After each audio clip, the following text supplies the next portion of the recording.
I just set the mood. Nice mood. You got to get closer to the mic. You're going to have to. Or you can move it if you want. No, I don't want to move. We're in Casa de Rollins. Yeah, igen. Vi kanske bara ska börja spela in här istället. I mean, we could, but you know what? The problem is we don't have video. Nej, då får vi... nej, vi har ingen video. Det är sant. Nu ser jag det. Det är ingen som filmar mig. So it's going to be a little different without the listeners getting to see the... You know what you get to see the most when you watch a video? You get to see when an idea pops in our head sometimes. Yes. When it's like, aha! Vi är ju helt övertygade om att alla ni patrons som vi kallar för lillies tittar på de där videorna om och om igen. Yeah. Och ni har säkert sett flera gånger. Det är som att se en bra Tarantino-film. Det händer något nytt varje gång man ser det. You never know. Sometimes there's a figure walking past and wearing the death outfit. Precis. Ni tror att man behöver inte se en kröning. Man kan bara titta på våra inspelningar. Det var en död bakom dig. Ja, det var döden. Damn, I missed him again. Ja, nej. But yeah, you're back from Chicago. I'm back from Chicago. How was your trip? Det var jättekul. Vi kände ju flera personer som vi åkte dit. Som vi you went to jail? No, I'm just kidding. Vi åkte dit när vi kom dit. Och sen satt vi av. Nej, men vi träffade ju massa chicagianer, eller man ska kalla det, i Amsterdam förra året. När vi var där på Boom Chicago, deras improfestival, eller humorfestival. Så de bjöd med oss, och eftersom vi är svenskar så sa vi yes, och så bokade vi biljetter. Wow. Ja. And were they shocked when you actually came? De var faktiskt inte det. Vi förberedde dem. De var väldigt oamerikanska. Jag hade väntat mig att de skulle vara så här: yeah, come over! Och sen bara, we're coming over. Och de bara, I'm on tour. Yeah. Typ. Men det var jättekul. Vi har en tjej som heter Shannon som tog hand om oss jättemycket, visade oss. Hon hade jobbat som en tourguide för Chicago. Så hon gick runt och berättade om Chicago Fire, och du vet, vi fick jättemycket info av henne. Wow. Hälften har ju flugit bort från minnet, men det var nice. So no Teach Me Chi-Town? nej. Did you know that was a nickname for Chicago? Chi-Town? Nej. You didn't know that? No. Okay. Jag kan bara Windy City. Windy City, yeah. Chi-Town. Some people call it Chirac. Wow. Yeah, there's a series called Chirac that's about what the kind gang, of people? The people who recognize the gang violence. Okay. A lot of people dying. It says a war zone. So they called it Chirac. Ja. Just kind of fucked up because nyligen the series? It's pretty recent. Okay. Chirac, yeah. Shit. Det var som fan. Yeah. But you didn't go to. Did she show you the hood? Nej, vi bodde lite olika. Vi var ju 5 personer som åkte från Presens. Så att, jag och My bokade först, och sen bokade de andra på efter. Så vi hade olika boenden också. Okay. Så vi bodde lite hos dem vi kände, och lite på så här. Jag gillar att flytta runt när jag är i en stad. Så I didn't know that. Men det är nice. Man typ bor 2 dagar på ett ställe, och sen bokar man nästa, och sen bokar man nästa. Så när du kommer till 3:e stället, då är det så här, kommer du ihåg när vi bodde på det första? Det är som att du har varit på en annan resa lite. I'm not trying to pack my bags again every time. Because when I go somewhere, I unpack and like put my stuff in drawers and stuff, even a hotel. If they have drawers in a hotel, I get happy, so I can fold my underwear and my socks away and organize my stuff and put my suitcase away so it feels like home. Du skulle resa med My. Hon är exakt så. Jag bor bara i väskan. I gotta feel like, oof. Yeah. Vi var på ett rooftop party som hon Shannon hostade, som man är på, så var det så barbecue. Downtown? Det här var typ Logan Square. Okay, I don't know. Nej, det ligger lite typ inåt, skitsamma. Inte åt Lake Michigan-hållet, men liksom åt det andra hållet. Okay. Men, och hennes brorsa hade spelat för Miami Dolphins. Men hade han gjort det ordentligt, då hade jag typ skickat en hälsning till dig. Men sen visade det sig att han var training. Practice squad. Yeah, practice squad. Och sen I probably was still known. Sen hade han pajat knät, och jag var lite så här, det blir så antiklimax om jag gör en så här, hey Jonathan, och så är det typ så här, och han bara, hi. Han hette Bacchus i efternamn. Typ kanske Matt eller någonting. Okay. Men ACC US? Vad sa du? BACCUS? That's just letters for me. I don't know. Okay, that's not how you spell Bacchus? B-A-C-C-H-U-S. Okay. B-A-C-C-H-U-S. I think I've seen him on the video game. Maybe. But he only did training and then he messed his knee up and then he didn't play. Oof. Damn. Yeah. Well, to be on the team, man. I was so excited that because at first I just heard that he played for the Dolphins. Och jag bara, fan det här. Damn, I'm excited. Det är nice. Jag tog en bild på honom faktiskt på Instagram. En av uppdateringarna. Jag gjorde ett skämt. Allt är ju så stort där. Så jag gjorde ett skämt där det står Honey, we shrunk the Swedes. Så sitter vi i Shannons farsas soffa. Och sen så sitter vi på ett ställe vi spelade. Och sen är det en bild på han Bacchus. Damn, that's a really big dude. Yeah, but I picked the shortest ones in our team to pose for it. So. Wow. Yeah. Oh, that's cool, man. Yeah. Chicago. I'm glad I got to go on our road trip. We stopped by Chicago last year with me and my son. So we got to hang out there. I have family there. So he and my uncle took us on this whole tour of the city. Beautiful town, man. Jättefint. And I'm sure you went to the Bean. I did in 2011. Okay, I skipped it this time. Okay. Men jag fick ju spela på Second City, stora improteatern. Den spelade vi på 2011, inte i år, men vi spelade på Annoyance och på The I.O. Improv Olympics som Del Close startade. Så det är typ, om man kan impro, om man är intresserad av det är liksom improts mecka. Det var där impro föddes och de här 3 teatrarna som är där, det är liksom de 3 största. Wow. Så jag har spelat på alla dem och jag har spelat på UCB i New York. Jag har liksom checkat av alla. What's left? Nothing? Nothing. You've done it all. I can do whatever I want now. Yeah. Check the boxes. Cool, man. I've got 100 comedy clubs to do and then I'll be right there with you. Yeah. Men till ditt försvar, det finns ju fler humorklubbar som är liksom kända än vad det finns improteatrar. I got you. But even I like improv comedy, of course. But as far as knowing the meccas or whatever, I'm not that familiar with it. However, me I would call myself a casual improv fan. I know about UCB, and I know about the Chicago scene. So, I'm impressed, man. Ja, det är kul. Ja, men vi har ju blivit inbjudna av dem varje gång, men det är ju hela tiden. Det är inte så att vi får betalt. Man bekostar ju allt själv liksom. Det är ju. Men det är Stop kul. being humble, man. Yeah. Do they laugh when you do you watch to see if they laugh when you do your stuff? De gör det. Tyvärr så är det så att de skulle nog skratta för att det finns en charm i att vi är svenskar. Så när vi pratar engelska så kommer det låta lite tokigt. Så jag brukar aldrig värdera, även om jag kan veta att en show har varit bra eller mindre bra beroende på de valen vi gjorde, vilka sketcher vi valde och liksom hitta på. Right. Så vet jag också att they laughed, but even though it wasn't that good. That's like when I tell a joke about Sweden.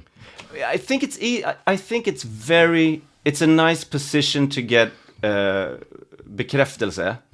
But you have to learn if it's a good joke or not based on the material itself. So that's tricky.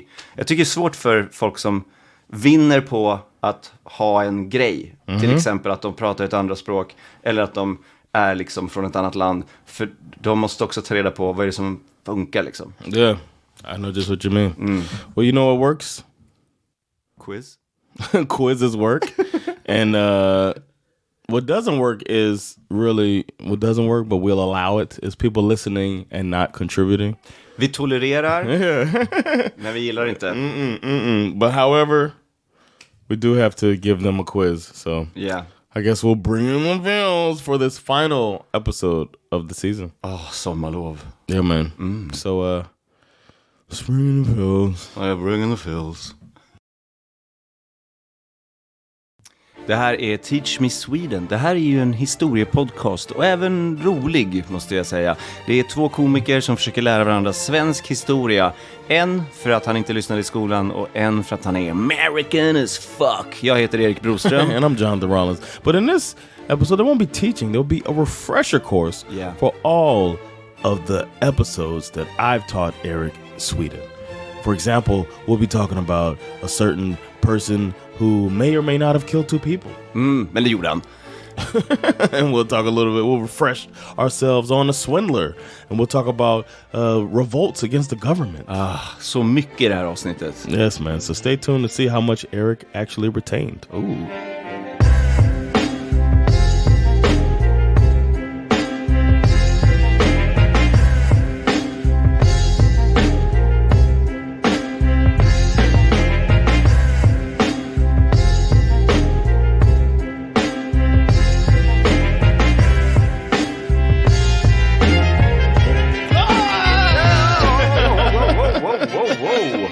What are you doing? Hjärtattack. In my home. Satt här och tog på mig själv i godan ro. Och så kommer du in och stör. I think I actually scared you there. You did. You did. Jag uppskattar det. Vi brukar alltid bli fake-rädda och nu blev jag rädd på riktigt. Oh man. Sometimes just raise the volume. Yeah. Ja, men jag är väldigt lätt skrämd. Så att Are you? Ja, det är jag. Jag tror det. Do you watch horror movies? Ja, ibland. Nyligen har jag börjat titta lite på skräckfilm. Okay. Men de är så himla fåniga ibland. Yeah. Jag såg en It's som like all about the scare. Yeah, men jag såg en som var ganska obehaglig som heter Smile nyligen. Okay. Den ligger på Netflix. Okay. Eller någon av de tjänsterna. It's okay, but it's det är obehagligt när någon ler och man vet att det är en ond människa. För att ett leende är ett uttryck för vänlighet. Det är ett väldigt enkelt grepp. Det är ju väldigt så här simple scare tactics, men lyckas ändå ganska bra. Okay. Det är lite coolt. This podcast is brought to you by Netflix. Or other streaming service. Smile. Check out Smile. Streaming now on Netflix. This show is brought to you by Smile. Do it before you love somebody or murder them. Smile. Streaming now on Netflix. They'll never know. Yeah, man. Thank y'all for listening to this. What will be the final episode of this season? We're going to take a summer break, and in this episode, I will be quizzing my star pupil. Dear God. No, it's not God. Okay. Oh, it's me? It's you. Skönt. I'm the other pupil. Jag trodde You're not the star. No. Ja, det är alltid God's a cheater. Gud tar alltid så mycket uppmärksamhet. He's a cheater, man. Ja. Knowing. Knowing all. Vad är det för idé? Vad är det ingen idé att göra en quiz? So it's like, what did you do on the last day? I rested. You cheater, God. Today is the Sabbath. Är det söndag när vi spelar in? Ja, det är det. Just so det. We're keeping it holy for God. Ja, det här är inte att göra något. This isn't doing... No. But yeah, I'm gonna be quizzing you. I've had my quiz already, and now it's your turn. Vad bra du var. Du tog ju fan nästan allt. Du var... No, it's a reflection on my teacher. Come on. You taught well, man. So okay. I might have taught so poorly that you do badly. Nej. We'll see how good of a Jag tar inte in information. Du har varit, jag vet att du har varit underbar hela vägen. Det här dåliga resultatet som kommer nu, det är mitt fel. Here's another thing. Some people, it is their first time listening to this podcast. Oh, är det så? I'm sure. Välkomna. Yeah. So if this is your first time listening to this podcast, pause now, go back and listen to the episodes. Or maybe you'll get some tidbits and then you want to go back and listen to them. But this is going to review all of the episodes where I taught Erik. So pause.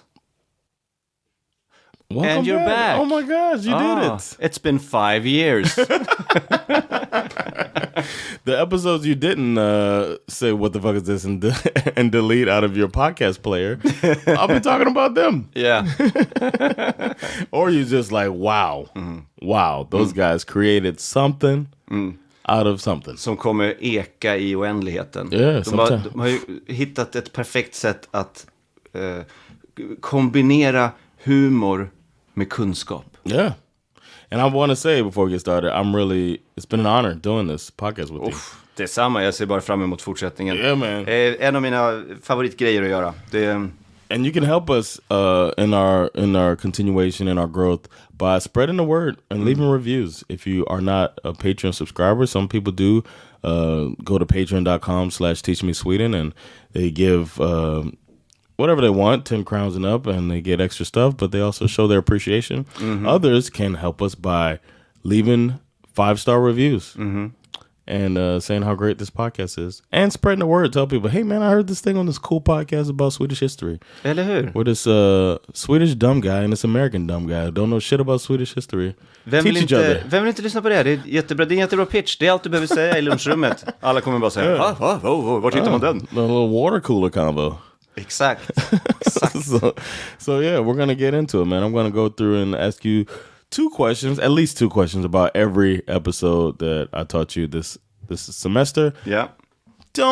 No pressure. Nej. It's for fun. I'm not even keeping score like I did last time when you got 17 out of 20. But you know, I'm not just kidding. All right, are you ready, Eric? Jag är så redo jag kan bli. Okay.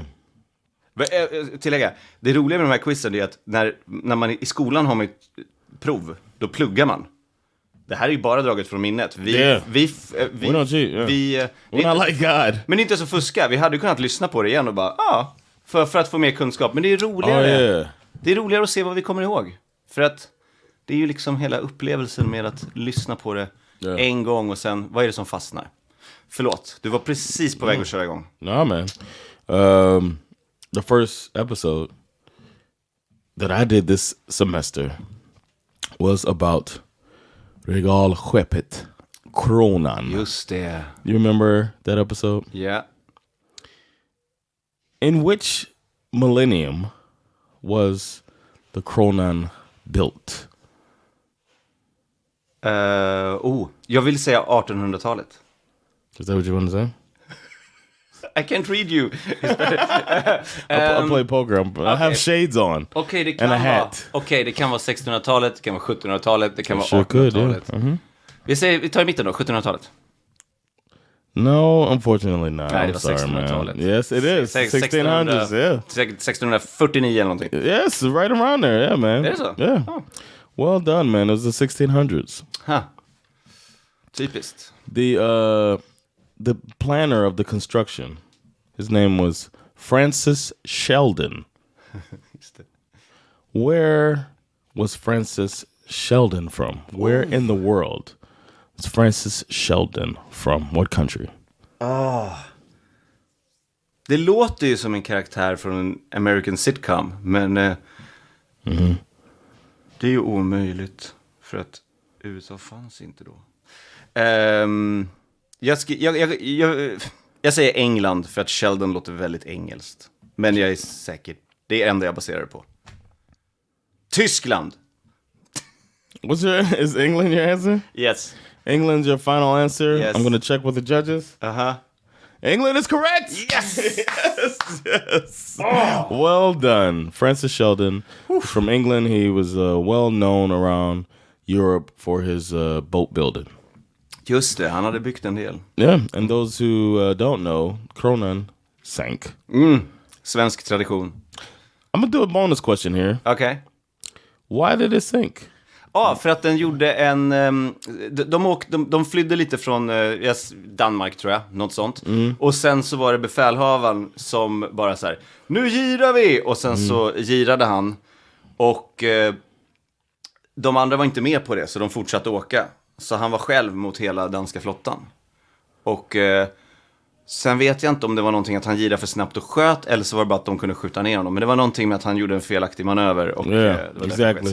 It was such a tall ship that when they did the turn, så vek den sig, just det. And they had a little bit of nepotism. And people that were not qualified were at the helm. Just det. Yes. Then we talked a little bit about Gammal Svensk by. Gammal Svensk by was in a place called Dagö. What country is that geographically located in now? What is that called? Ukraina. Boom! Yeah. Well done. That's right. It was they were run out of Dagö. I mean, they run out of their location and sent to basically Ukraine now. Yeah. Which was partially why I chose that episode. Yeah. To knock it out now, this is the last question on this episode. You can get a fucking perfect episode here. Oof. No stress, no pressure. No pressure.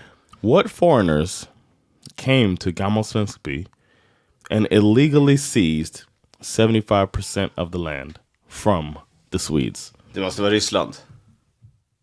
Jag vill att det ska vara Ryssland, men nej, det är det inte. No. Fuck. Vänta. Okej, det var inte... Okej, de var där och det kom några andra.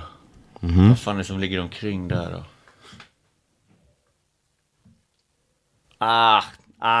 Jag vet inte. Kanske tyskar. The sound you made me think you knew. What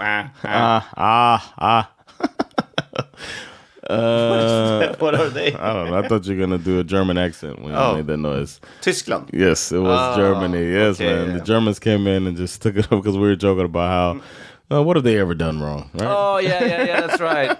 Oh. All right, then I taught you a bit about a gentleman who, his name was Ivar Kruger. Ja, just det. He changed the construction game once he got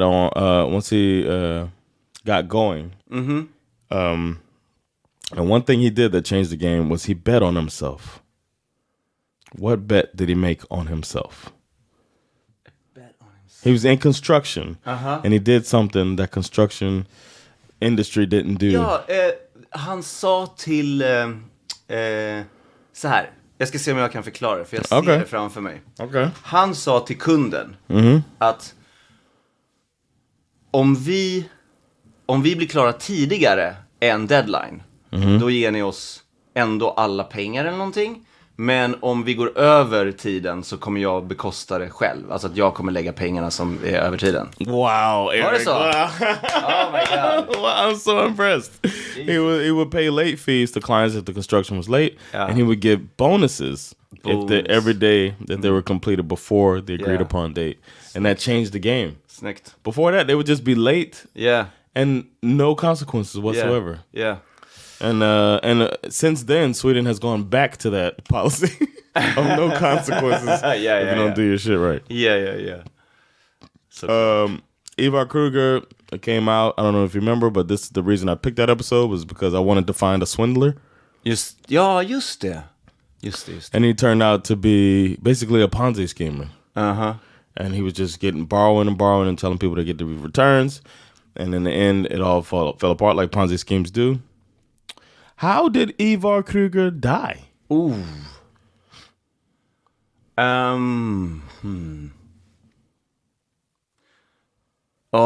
Det är helt blankt. Men jag kan tänka mig att han blev...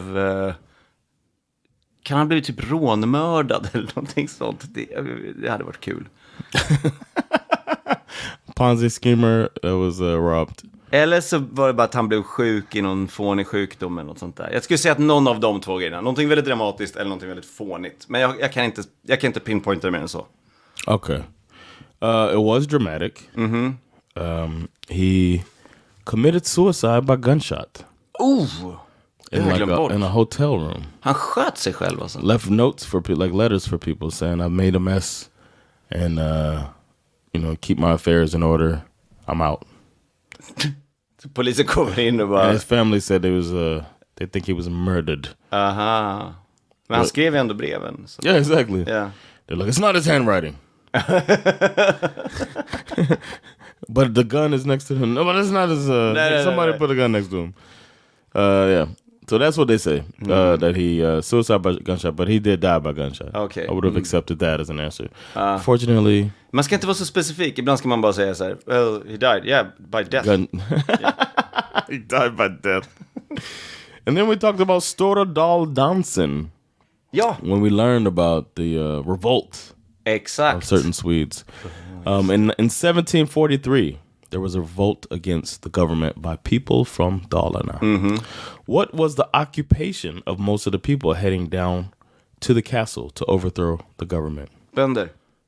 Farmers. Yeah. Good job, man. Good job. And a bonus question here. Yeah. You know what? I'll ask the bonus question after this question. What happened once they reached Stockholm? Var det inte så att de tog sig hela vägen ner? Och sen kom kungen. Okay, look at this, okay. Och typ bara... jag vet inte om han hotade. Eller om han bara gav dem lite så här... Typ, ja men ni kan få det här. Och så fick de bara gå hem igen. Det var någonting att de bara gick hem igen. För att det löste sig utan våld här för mig. I alla fall där i Stockholm. Inte riktigt. No, he did meet them. Yeah. And they were kind of shook when he met that he actually met the king. They were just like kind of starstruck. Just det. And then they still got themselves together, even though Axel von Fersen came down and everything. Just det. And then they kept marching until they got basically down to, I think it was Nordmalm, and then they got surrounded. And eventually they got shot. Oh, 100. There was 150 were killed. Shot on because they didn't surrender. Those that didn't surrender got shot. Det var en liten grupp som vägrade ge upp. Just det. And then they arrested the rest that weren't shot dead. There's 3,000, roughly 3,000 people. My bonus question was what triggered everything for the farmers to get so mad? Vilken bra fråga. Fan, jag kan inte det. That's why I took it out. It felt like a difficult question, but when you started so strong, I thought you. Ge mig svåra grejer. Think about it. It's farmers. What would make them mad? Okej. Är det för att de betalar för mycket skatt? No, okej. Var det för att kungen krävde in den förstfödda grisen i varje jordbruk? For the Yule board. Yeah. The king is having a Yule board. No, they all right, it was tough. That's why I took it out of originally. Cool. But it was because there was a famine, and then because they were at war, they weren't allowed to get food from Norway. They couldn't get crops from Norway. Oh. So it was like they were like, "Come on, what do you want me to do?" Then they were saying, "You got to send troops too." Just det. Send your boys to fight this war that's created a famine. Send me your firstborn pig to fight the war. Yeah, man. So I mean, I think I could tell that you retained some things in Stora Daldansen, so I'm still proud of you, man. Ja, men tack. Det är bra stories alltså. Well, we're gonna take a quick break now, and then we're gonna come back with a little more trivia. Ooh. All right. We are back, and if you just listen to an ad, remember you can get ad-free episodes if you are a Patreon subscriber. Exakt, gud vad skönt. När jag lyssnar på poddar, någonting som alltid stör mig väldigt mycket, det är det här, den här reklamen som kommer. You can skip that, man. You can get right back to the bang. Eller hur? To the teaching of Sweden. Precis, för det är nästan som att man lär sig och sen så kommer det reklam. Och då lär man sig massa om frukostflingor. Och sen har man glömt bort det man lärde sig, så kommer man tillbaka och hajar ingenting. And then you gotta rewind, you know, it's the whole thing. Det går inte. You can skip that, just subscribe. All right. The next individual we spoke about was a very interesting individual named Joy Rockman. Ja, känner jag igen. Yes, Joy Rockman, who was accused of the murder of an old woman that lived in an elderly home. Just det. Why was he accused of killing her? På grund av hur han såg ut. Han var väl... vart kom han ifrån? Var han svart? Kanske. He's brown skin. Yeah. Okej. Han var... Okej. Nu gör jag den generella grejen. För att han inte såg svensk ut. Det var därför han var Okay. That was a little more practical reason. Okej. That might have been a contributing factor in the whole grand scheme of things. Yeah. But I don't think anywhere it says... and we took the suspect because he was brown. Det är klart inte står så i rapporten. De vill inte fram... Men jag vet. Okay. Jag menar, hallå. No race card in this one, man. Okay, sorry. He worked there. Okej. He was accused but he might have been accused by some because Pakistani guy. Yeah. But he worked at the elderly home when she was killed. Just det. I got a bonus question for you too. That just popped in my head. Joy Rockman's business partner in Pakistan died. later in life. Because he was acquitted, he was the biggest sum that he ever got. That Sweden never paid out for wrongful conviction. Then he left this place. Just det. Moved to Pakistan. And his partner died. Where was his partner's body found?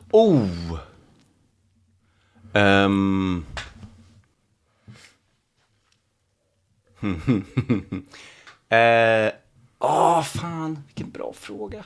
Jag vill säga typ hemma hos honom, hos Rahman. Typ att det var I think the body was at Rahman's home. Men för att jag kommer ihåg att vi diskuterat att han förmodligen dödade honom också. You are correct. The body was found at Joy Rahman's property. And somehow it was like a hung jury. Yeah. We don't know. We don't know if he did it or not. Nej, det går inte att bevisa. So what if the body was found there? Wow.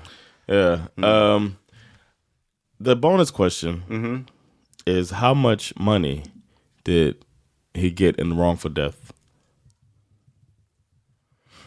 Kan jag få en ledtråd i vilket år det var? I think it was the 80s. Okej, 2 miljoner säger jag då. I'm sorry, 1994. Does that change? Nej, jag säger fortfarande 2 miljoner. Okay. Hold on a second. You don't know. I don't want to say the wrong thing. Okay. But I want to say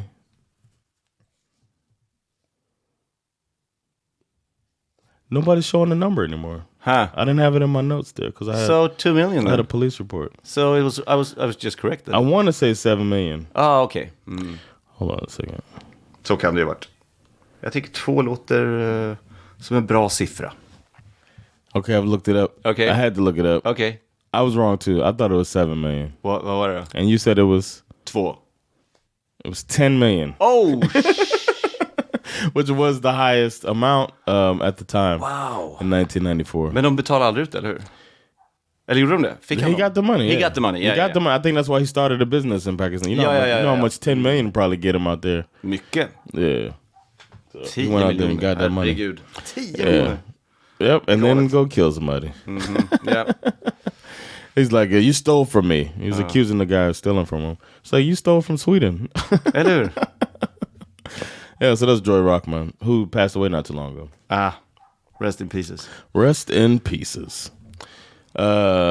Eugenics, huh? You think you're better than me?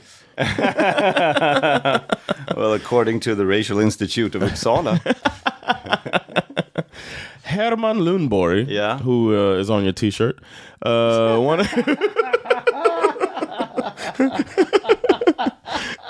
put your right hand down. What are you doing? He's one of the... Du har suttit så hela avsnittet. Nu räcker det. He's one of the founders of eugenics. He was respected in the medical field for one of his findings. What was that finding? Vad var det då? Det var ju någonting ganska bra för mig. Could I give you... en ledtråd. Okay, you want one? Ja. All right, I'm gonna check it in. All right, it is related to who you shouldn't have sex with. Det har någonting med könssjukdomar att göra kanske? Nej! Det är släktforskning. Ifall du har sex med någon i nära släkten så blir det större chans att det blir kungligheter av det. Ja. If you keep fucking your cousin, you might be royalty one day. Who knows? Yeah. They're still voting on these things back then. No, you can get birth defects. Yeah. If you fuck your cousin. Yeah. So that was a good finding. Mycket bra. Good finding. Du vet, stop when you're on top. But he didn't. if you're gonna do it to your cousin, missionary only. Yeah. If you fuck her from the back, retarded kid. All right. Now, what eugenics-related practice was Sweden doing that made the Western world begin to criticize Sweden and call Sweden racist? Jag vill... Okej. Jag kan blanda ihop det här med Tarantino. Men hade det någonting med hur våra benstrukturer såg ut? No. The question is, what practice were they doing? They were doing something. Vilka experiment de gjorde? It's a practice that they were doing. No, I don't mean like a test. I mean like something that they were doing as a country. Okej. Nej, jag förstår frågan, men jag tror inte jag kommer... vad var det vi hade någonting som vi gjorde? Nej. You want a clue? Okej, en clue, yeah. I just did it to myself recently. Ja! Alla som de inte tyckte skulle skaffa barn blev kastrerade. Sterilized. Oh, sterilized, yeah. Okay, not castration. Yeah. I'm so sorry you got castrated. I still have my testicles. Okay, good. I'm just missing a little tube. Ooh, okay, good. Which I didn't know they were going to leave on the table. Two little tubes out of my testicles. Wow. I didn't know they were going to do that. Du har inte bett om det. No one asked you. I was like filming. I made like a little vlog out of it. Yeah. And she was like, I got some, you might want to take some video of this. I was like, excuse me? Wow. These little tubes that were used to be in my testicles. Crazy. Yeah. I didn't know that was going to happen. I thought they just kind of disconnect something. Yeah. They cut it out. Yeah, cut these little tubes out. But yeah, they sterilized the less desirables. Yeah. And the West world was like, what? Yeah. So that was eugenics in Sweden. Det var särskilt fransmännen. Everyone should be able to love and make children. What are you doing, Sweden? Exactly. Then we had Sundsvallsstrejken. Yeah. 1879, which we did around the 1st of May. Yes. How much were the mill workers in Sundsvall making at the time they decided to strike? Det var jättelite.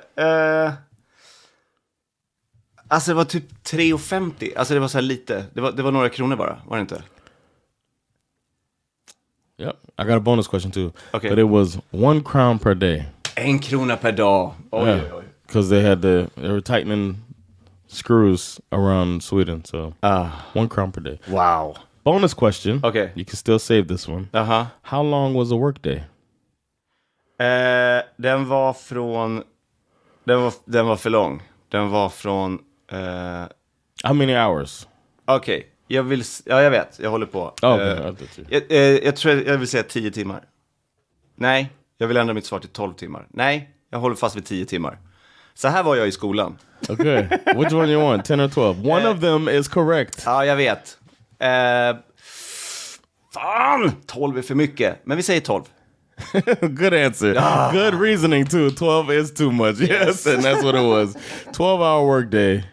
And just to refresh the listeners' memory and your memory, that the mills got a 3 million crown grant from the government. You still kept it. 1 crown per day. Wonder why they striked.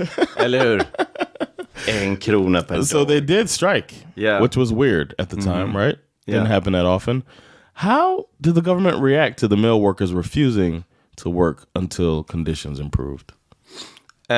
De gjorde väl typ ingenting. Skickade de ut... Vänta, det var... Nej, okej. Jag vet att det var de som ägde sågverken. De hade kontroll över politikerna. Eller politikerna. Så då borde regeringen ha... egentligen straffat dem. Alltså att strejken, om de strejkar så har det fanns inga rättigheter. Så vad kan de ha gjort? Typ fängslat dem? Eller typ sparkat dem? Eller regeringen behandlar dem inte väl. Så skulle jag vilja säga. That's true. Yeah. Men hur vet jag inte riktigt. Okay. They sent in military reinforcements. Ja, det var det. Just det, de skickade militären. Get your ass back to work. Vad roligt för vårt avsnitt, var tråkigt för dem. And they found out who the leaders were. And then they arrested them and fired them. Not arrested, but they fired them. And this brings us to our final episode that I taught you. Ja, jag vet. Det är ryska ligan. Yes. Ryska ligan, the also known as Hadjetlache-affären. Det är sjuka namnet. What was the reason given by Hadjetlache to his followers for detaining the Russians that they were detaining in Sweden? Förmodligen för att de var bolsjeviker och att han, men det hade någonting att göra med revolutionen i Ryssland. Att han, de här är fiender Men om det var ett hot mot själva dem eller om det var mot Sverige, att han tyckte att han gjorde Sverige en tjänst, men att han typ de var spioner från Sovjetunionen. Well, he said they had money that belonged to them. It was like dirty money. That was their money. Var det så? De hade tagit pengar. Okay. But I think I still accept it. You get it. You get it. So you know that's a half a point. A half point. Yes. Yes. That brings your point total to I still don't know. Yeah. All right. Cool. Det var det målet jag hade. I don't know. Yes. I'm on my way. Where was the money Hajjaj gained from the followers? Where was it really going?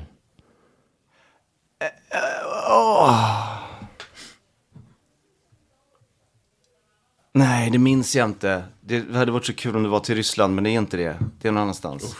Det var till hans familj. Okay. Is this your final answer? Var det till en hemlig familj? Det var till hans familj. Jag säger att det var till hans familj. It was to his wife. Yeah. Bonus question. Okay. Where did his wife live?